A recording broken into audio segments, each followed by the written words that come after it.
Europe. Europe 1. C'est donc un énorme marché que doit abandonner PSA Peugeot Citroën. Nicolas Barré, le constructeur français, va se retirer d'Iran, conséquence des sanctions américaines. PSA n'a tout simplement pas le choix. La logique des sanctions est implacable. Le risque est trop grand. C'est ce que me disait il y a quelques jours, de retour de Téhéran, un des acteurs qui travaille sur ce dossier. Et il ajoutait: tout le monde s'en va, c'est impressionnant. PSA avait vendu 450 000 voitures l'an dernier en Iran. C'est son premier marché en volume à l'étranger, devant la Chine, le Royaume-Uni, l'Italie. PSA va donc suspendre les activités des sociétés qu'il possède avec des partenaires locaux.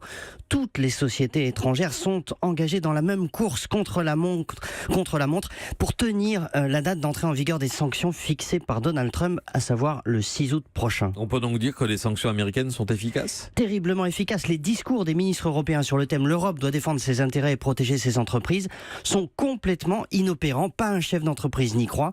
Pour la forme, les grands groupes dont PSA et Total demandent des dérogations au Trésor américain pour essayer d'échapper à la foudre de Washington. Mais enfin, sans trop se faire d'illusions, la réalité, c'est que les États-Unis ont obtenu en quelques semaines que des entreprises européennes installées depuis souvent des années quittent l'Iran. Les Indiens et les Chinois sont en train de prendre leur place. Ils peuvent remercier Donald Trump. Nicolas Barré, directeur de la rédaction des Échos, merci. Europe. Europe 1.